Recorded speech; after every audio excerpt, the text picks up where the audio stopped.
Bonjour à tous, on est ici pour une nouvelle vidéo, une vidéo très particulière puisque je vais vous parler du projet global, donc le projet global qui anime également la chaîne, mais la chaîne n'est pas le but principal.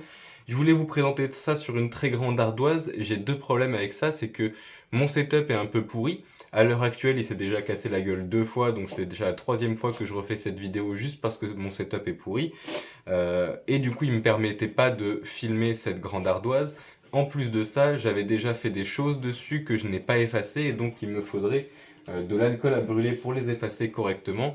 Je n'ai plus d'alcool, enfin de l'alcool à brûler, de l'alcool ménager. Je n'ai plus d'alcool ménager donc je peux pas l'effacer correctement donc c'est inutilisable. C'est les deux gros problèmes. C'est pour ça qu'on se retrouve sur des feuilles un peu à l'arrache comme ça. Mais les feuilles, ça ira très bien. On va commencer par aborder le projet. Donc cette feuille-ci, ensuite cette feuille-là qui est un schéma grossier du projet. Et ensuite on verra les vidéos et l'avenir de la chaîne de manière générale. Un truc important à dire, c'est que j'enregistre cette vidéo 6 mois à l'avance, c'est-à-dire que là on est en début janvier 2024, je l'enregistre pour le 1er juin 2024. Donc il y a de l'avance, clairement. Mais c'est normal, j'essaie de tout cadrer, de tout savoir ce que je vais faire, quand est-ce que je vais le faire. C'est aussi quelque chose qui est compliqué. Ce projet, c'est un projet que j'ai depuis déjà plusieurs années, que j'alimente depuis déjà plusieurs années, mais qui pour l'instant n'a pas pris une ampleur suffisante pour le lancer en lui-même. C'est le projet Laboratoire Mésomorphique, donc le PLM, comme vous avez pu le retrouver plusieurs fois sur la chaîne. C'est un cabinet de curiosité du nom de Laboratoire Mésomorphique. Mésomorphique qui provient de la physique-chimie, c'est un état de la matière, l'état mésomorphe, entre solide et liquide pour faire très simple, euh, qui je trouve correspond bien au projet. Et en plus de ça, j'ai beaucoup été dans les sciences dans ma vie, j'ai plusieurs diplômes dans les sciences, donc ça rappelle également un petit peu ça. Ce projet a pour objectif de promouvoir la culture et l'éducation, de sauvegarder des éléments de notre société actuelle pour les générations futures, de promouvoir l'écologie, de conserver du matériel génétique, de proposer un espace vert et ouvert pour se détendre, se promener, étudier, etc. Et bien d'autres encore, il y a beaucoup de possibilités vis-à-vis de ce projet. C'est un projet très complet, très complexe, très intéressant, mais qui demande énormément d'investissement. Et c'est pas dit qu'il sorte un jour, tout simplement, hein. Peut-être que je n'aurai jamais la capacité de mettre ce projet à bien, mais en attendant, c'est un projet que je continuerai de porter tant que je le peux. C'est un projet du coup de cabinet de curiosité, donc on peut le comparer à un musée qui a donc des collections. On a pu en retrouver beaucoup sur la chaîne, puisque la chaîne est dédiée à ça. On retrouve du coup des collections d'un petit peu tout type et tout genre, dont deux genres de collections en particulier, les collections mortes et les collections vivantes. J'ai jamais entendu parler ou vu de musée ou de cabinet de curiosité alliant collection morte et collection vivante. Je suis désolé, vous entendez mon chien qui mange à côté, puis un petit peu avant il jouait, mais bon, je peux pas l'empêcher de vivre non plus, donc je le laisse manger tranquillement. Donc ce que je veux dire par là, c'est que dans les collections mortes, on va par exemple retrouver tout ce qui va être collection d'armes blanches, collection de briquets, collection de crânes, collection de dés, collection de jeux vidéo, de livres. Toutes ces choses-là, ça va être dans des collections mortes. Et dans les collections vivantes, on va retrouver dans le projet un arboretum, donc une collection d'arbres vivants, des serres de collection avec des végétaux qui sont pas de nos climats dedans, une collection de graines qui constitue la réserve génétique, en tout cas la principale. Je pense pas faire de conservation génétique de tout ce qui va être animal, etc. Mais sur les plantes, je conserve au moins les graines de la meilleure manière possible pour conserver l'ADN, mais pas forcément de la meilleure manière possible pour conserver la germination de la graine. C'est-à-dire que la graine va probablement mourir et ne plus pouvoir germer, mais le but c'est de conserver son ADN aussi intact que possible, parce que l'ADN c'est une molécule qui se casse assez vite, et donc on a beaucoup de mal à en savoir plus sur l'ADN d'espèces, ou oui, d'espèces qui ont disparu aussi bien de manière animale que végétale. Donc là l'idée c'est d'en conserver une trace, une copie qui puisse être analysée ou éventuellement reproduite ou étudiée dans les années futures. Tout simplement, donc on va voir ces deux aspects-là, collection vivante, collection morte. Si on vient voir rapidement le schéma grossier du projet, alors là, comme un petit peu comme l'ardoise, la grande ardoise que j'ai un grand plan. un plan initial, hein, puisque le projet n'est pas lancé. Donc si ça se trouve, le projet aura rien à voir avec le plan qu'il y a maintenant. Mais il faut bien faire un plan initial. Donc j'ai un plan initial, sauf qu'il fait 2 fois la taille de ma table et que bah, en fait j'aurai aucun moyen de vous le montrer concrètement. Donc j'ai reproduit vite fait sur une feuille. L'organisation n'est pas celle-ci, mais l'idée c'est de retrouver les grandes lignes. De la même manière, je suis parti sur une base rectangulaire parce que la feuille est rectangulaire, mais la forme du terrain n'est pas importante. Voilà, des choses comme ça. L'idée c'est de se retrouver devant un terrain où en rentrant sur ce terrain, on va avoir forcément un accueil. On va avoir derrière le cabinet de curiosité. Ensuite, l'arboretum, donc la collection d'arbres vivants qui fait partie du cabinet de curiosité à l'extérieur de celui-ci, c'est-à-dire qu'on traverse le cabinet de curiosité puis on se retrouve dans l'espace extérieur qui est muni de tables, de chaises et éventuellement de panneaux solaires si des tables ont un toit, de choses comme ça. On va retrouver du coup dans cet espace extérieur beaucoup de chemins, d'endroits où se poser. Tous les arbres vont être étiquetés, tous les arbustes vont être étiquetés pour avoir le nom latin de l'arbre, le nom latin de l'arbuste, si possible des végétaux un petit peu rares. L'idée c'est pas de garder ce qu'il y a partout parce que ce qu'il y a partout, il y a de grandes chances que ça reste partout. Alors que des végétaux rares, c'est souvent des végétaux qui ont du mal à s'adapter à un environnement et qui étaient adaptés à un environnement, mais l'environnement change, ça n'est plus adapté et c'est une espèce qui disparaît. Donc l'idée c'est plutôt de garder ce genre de choses. Donc on va rentrer dans le cabinet curiosité, parcourir ce musée, ressortir en traversant les 2 serres, une serre tropicale, enfin une serre sèche avec donc des succulentes, des cactées, et une serre ensuite tropicale humide et subtropicale humide avec des végétaux qui vont plutôt être des pays tropicaux et subtropicaux, donc ça peut être le Mexique, la Guadeloupe, la Nouvelle-Calédonie, le Pérou, les choses comme ça. L'arboretum à l'extérieur. Puis en voulant ressortir, on va donc devoir passer par la boutique où on peut retrouver des goodies du musée, éventuellement les objets du musée qui ne seraient pas utiles car en plusieurs exemplaires. Par exemple, dans le musée, il y a une collection de TCG, donc des Trading Card Games. Pour ceux qui ne connaissent pas, c'est par exemple les cartes Pokémon. Admettons qu'il y ait une carte Pokémon que j'ai en 4 fois, qui est donc dans le musée en 4 fois, on va pas l'exposer en 4 fois. À la limite, on la garde en 2 exemplaires, un exemplaire qui est exposé, un exemplaire qui est en réserve protégé, dans le plus grand des cas, mais ça veut dire qu'on va toujours avoir 2 exemplaires qui servent à rien. Le but, c'est aussi de financer le projet avec des éléments qui pourraient faire partie du projet, mais qui sont déjà intégrés au projet. En l'occurrence, il y a plein de gens qui font des collections de cartes Pokémon, donc peut-être que des gens seront intéressés par les acheter. Le but, c'est pas particulièrement de faire du profit. Le but, c'est d'apporter de l'investissement au projet. C'est-à-dire que c'est un cabinet de curiosité, donc ça va être en expansion régulière. C'est-à-dire que même si ça fait 50 ans que le projet est lancé et que moi je meurs de vieillesse, ben, il y aura toujours des nouvelles collections, des nouveaux éléments qui vont pouvoir être ajoutés aux collections, potentiellement des dons de particuliers ou d'écoles ou de choses comme ça qui peuvent être faits au musée également. Par exemple, dans les collections de crânes, pour avoir un crâne humain, en tant que particulier, je ne peux pas avoir un crâne humain. Alors, je peux par exemple aller en déterrer un dans un cimetière, mais c'est illégal. Et pour en avoir un, il va falloir que ça passe par une donation. Ça peut être une donation d'une école de médecine ou de quelque chose comme ça. Donc voilà, il y a des choses qui vont être ajoutées au fur et à mesure, même après que le projet soit lancé ou même après ma mort. Donc ça va être quelque chose qui est en expansion totalement. Donc il va falloir rajouter des pièces, il faut que ce soit également accessible aux handicapés, etc. Donc ça coûte beaucoup d'argent.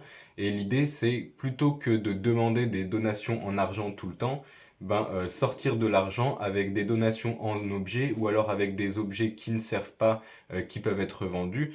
Dans la boutique, on va également retrouver du coup les goodies du musée qui vont faire une rentrée d'argent également. Euh, Personnellement, j'ai également écrit des livres qui pour l'instant n'ont jamais été publiés, mais ils ont déjà été préparés, c'est-à-dire que ils sont écrits, ils sont corrigés, ils sont édités, il manque plus que la publication. À l'heure actuelle, il y en a 3. Un sur le projet en lui-même, qui en soi est fini à l'heure actuelle, mais pareil est en constante augmentation. L'idée c'est de le sortir quand le projet va être lancé et donc de le finir à ce moment-là, puisque le projet continue d'avancer, donc je continue à avoir des choses à dire dessus. Et il y a aussi un recueil sur le jeu de rôle que je vous ai déjà présenté sur la chaîne quand il était à l'état de prototype, et un recueil de brèves, donc un recueil de nouvelles si vous voulez, mais encore plus courtes que des nouvelles. Je travaille également sur un roman, mais c'est un projet à venir et je suis même pas sûr de le finir un jour. Donc l'idée c'est de retrouver aussi mes livres là-dedans et de retrouver également des plantes, c'est-à-dire que les plantes présentes dans les deux serres, donc les plantes sèches et les plantes tropicales, vont être produites ici, donc dans la partie prod, qui alimentera la boutique en végétaux des serres et en végétaux qu'on n'a pas l'habitude de voir. J'ai moi-même environ 400 espèces de végétaux, notamment tropicaux et succulentes cactées, et avec pas mal d'espèces rares, d'espèces chères, d'espèces qu'on ne trouve pas partout, qui peuvent être intégrées dans les serres sans aucune difficulté et qui peuvent être revendues en utilisant certaines techniques qui sont très chères à l'installation et à la mise en place, mais qui permettent d'économiser beaucoup d'eau et beaucoup d'énergie. C'est un projet que j'ai chiffré avec des personnes compétentes pour utiliser très très peu d'eau, c'est-à-dire moins de 5 mètres cubes, genre très largement moins de 5 mètres cubes, alors qu'on est sur des plantes tropicales humides. Il me faudrait environ 140 000 euros d'investissement. Par contre, voilà, avec tout ça, j'utilise très peu d'eau, j'utilise pas de chauffage, alors que c'est des plantes qui ont besoin d'être à des températures assez hautes. Bref, pour ça, c'est comme pour le musée, il faut beaucoup d'investissement, mais il y a possibilité d'être, disons, très bien écologiquement parlant. L'arboretum, l'idée, c'est de la même manière de promouvoir l'écologie aussi, c'est-à-dire d'avoir des zones tondues, des zones sans tonte, des zones de fauchage, d'expliquer ça potentiellement avec des plaques. Dans le cabinet de curiosité, c'est pareil, j'envisage des plaques inox, donc probablement en aluminium, avec du texte gravé dessus. Par exemple, pour les briquets, ça pourrait être très grossièrement découverte du feu en telle année, utilisation des silex en telle année, fabrication de briquets comme ci comme ça en telle année, puis briquets modernes, briquets électroniques, briquets à gaz, électriques, etc., etc. Et avec du coup des dates clés, des explications de comment on en est venu là éventuellement. Si je donne un autre exemple, par exemple, admettons qu'il y ait une collection de drogues, eh ben, ça pourrait être le cannabis est utilisé dans notre société pour des fins récréatives, pour des fins médicinales, pour des fins spirituelles, à peu près à tel taux pour notre époque, donc je dis n'importe quoi, 2020, 2020 en France par exemple, ben, peut-être 75% récréativement, 0% médicalement parce que c'est interdit en France de l'utiliser de manière médicinale. Enfin bref, voilà, de donner des informations sur le contenu des collections, sur une plaque gravée donc qui puisse traverser un petit peu le temps, et d'avoir du coup cette boutique qui alimente en argent le cabinet de curiosité. Dans l'idéal où le cabinet de curiosité marche bien, ce qui ne sera pas forcément le cas, j'aimerais donner une partie annuelle des recettes, donc par exemple 1% annuel des recettes à des associations ou à une association en particulier à voir. Il y a aussi des possibilités d'associations avec des entreprises, des sociétés ou des associations qui existent déjà, comme par exemple Xiaomego, la possibilité de mettre des bornes Xiaomego dans le cabinet de curiosité.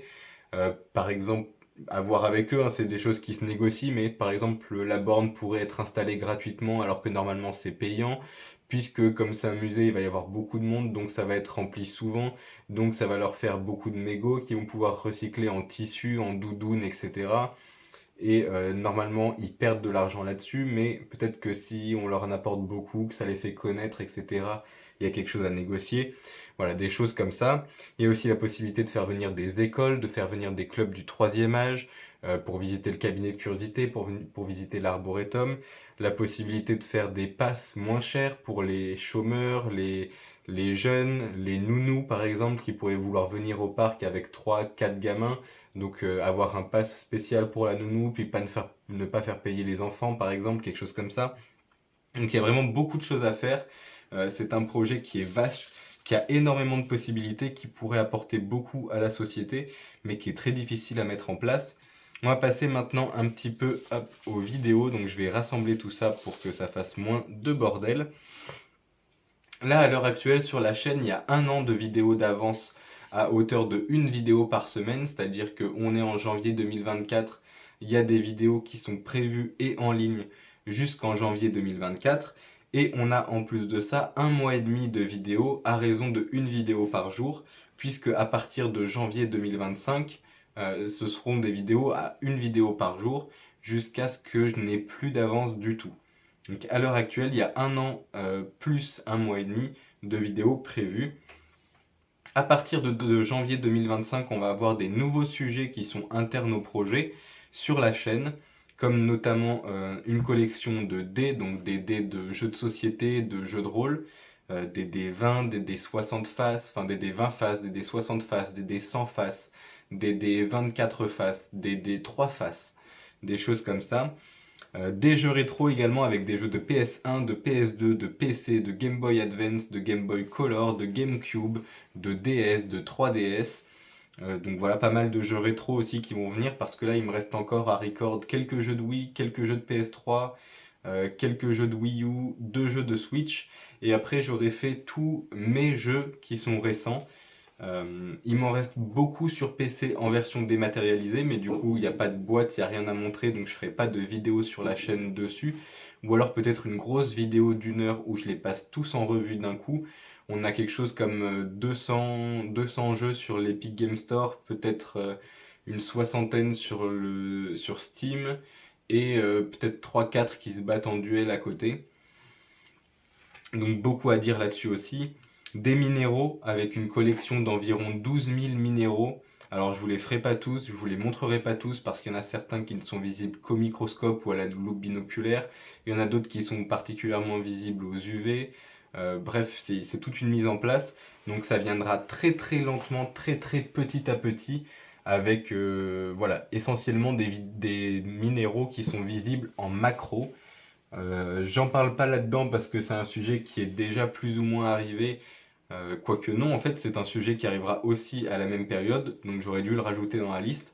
Les métaux, il va y avoir des vidéos sur les métaux aussi.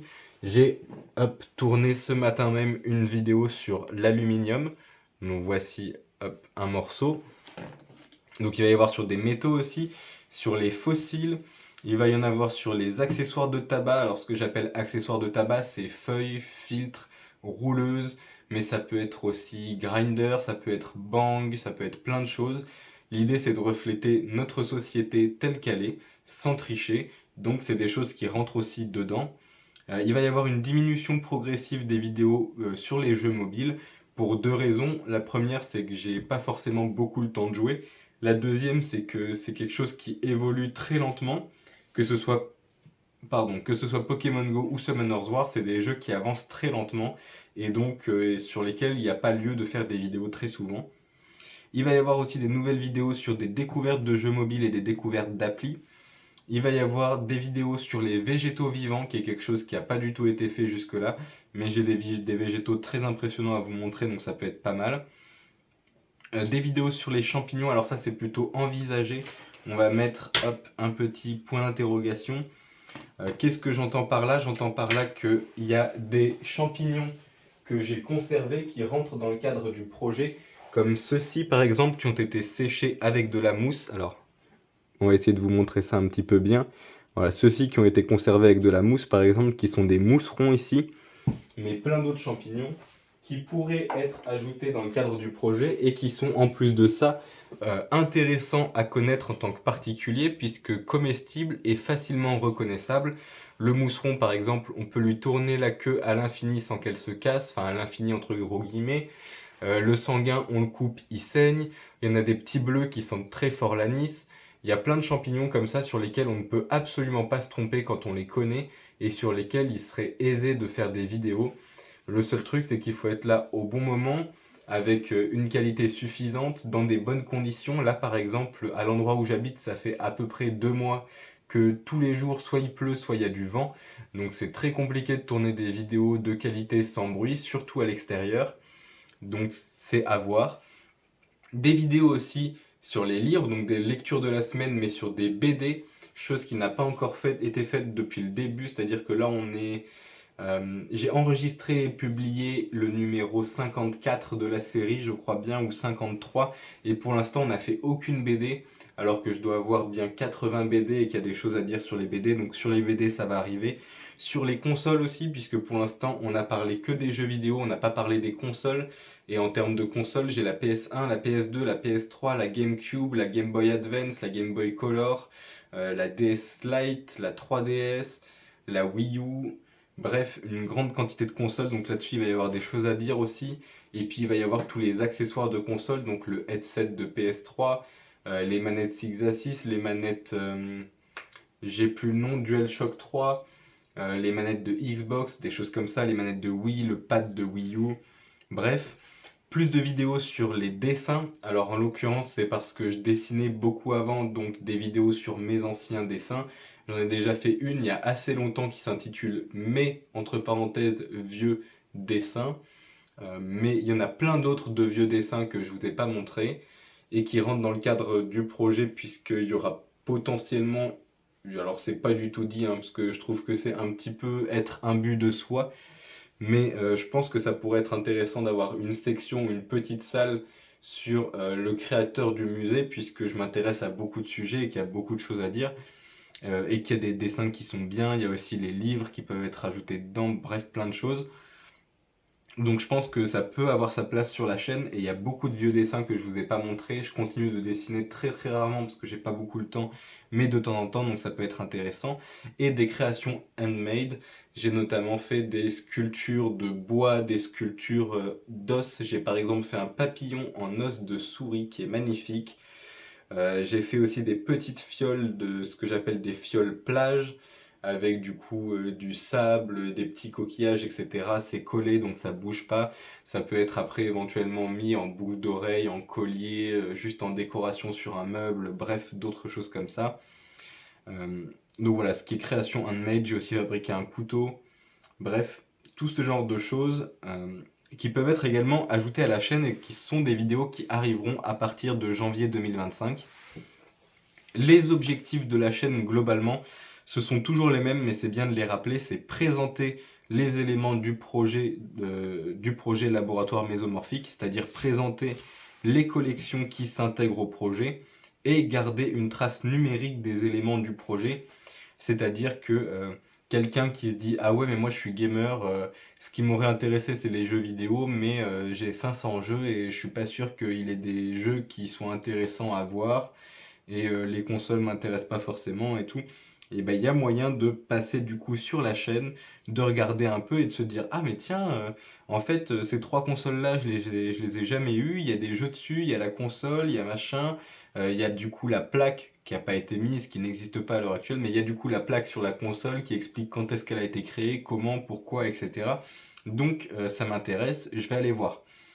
Donc voilà, cette trace numérique sert à ça, et puis ça sert aussi à retrouver ce que j'ai déjà intégré dans le document Excel du projet, puisque j'ai un gros document Excel avec toutes les collections et tous les objets de chacune des collections. Donc ça me permet d'aller voir rapidement. Je vais sur le dossier Excel, je cherche, je sais pas moi, Pokémon Emerald. Il me dit ah bah Pokémon Emerald tu l'as pas dans le dossier Excel. Et bah pourtant je l'ai, c'est le numéro 292 sur la chaîne, donc c'est qu'il a oublié d'être mis, donc je peux rajouter Pokémon Emerald. Je regarde vite fait la vidéo, j'ai pas besoin d'aller chercher le jeu, de le ressortir pour rentrer les informations. J'ai juste besoin d'aller chercher la vidéo et de dire ok donc Pokémon Emerald, Game Boy Advance, je l'ai sans boîte, en termes de qualité à part qu'il n'y a pas la boîte, il est nickel. Je sais pas moi, la pile interne est pas épuisée. C'est un jeu de telle année, j'ai la troisième édition par exemple. Voilà, c'est des choses qui peuvent être retrouvées grâce à la vidéo, donc garder une trace numérique me semble important. Et si jamais le projet arrive à terme, si je peux lancer le projet, ça aura aussi pour objectif de promouvoir le projet, donc de faire de la publicité pour le projet, de recueillir les avis ou l'aide de la communauté. C'est-à-dire que si par exemple le projet se lance, dans 6 mois, ça y est, le cabinet de curiosité existe, bah, je vous dirai jamais d'acheter des choses pour le cabinet de curiosité par exemple, mais si vous voulez envoyer vos vieux briquets pour la collection de briquets, envoyer vos vieux couteaux, vos vieux jeux de Wii U sur laquelle personne ne joue parce que c'est quand même une console de merde, ou bref, des choses comme ça, vous avez la possibilité de les envoyer et donc d'apporter de l'aide au projet et potentiellement financer une partie du projet, puisque si le projet se lance, peut-être que la chaîne sera monétisable et à partir de ce moment-là, elle sera monétisée. Mais tant que le projet ne se lance pas, elle ne sera pas monétisée puisque ça n'a pas d'intérêt. Le but, c'est pas de me payer avec, c'est pas d'en faire mon métier. Le but, c'est de soutenir le projet et de l'intégrer au projet si le projet se fait. Je pense qu'on a à peu près fait le tour. Je vous ai expliqué les projets et l'avenir de la chaîne dans les grandes lignes. Il y aura probablement une vidéo en janvier 2025 qui vous parle plus en détail du projet. Peut-être même une vidéo sur le PC, comme ça me permet à la fois de faire jeux vidéo dématérialisés, plus de vous montrer l'étendue du document Excel sur le projet. Je ne sais pas encore. Je vous dis merci à tous et bonne journée.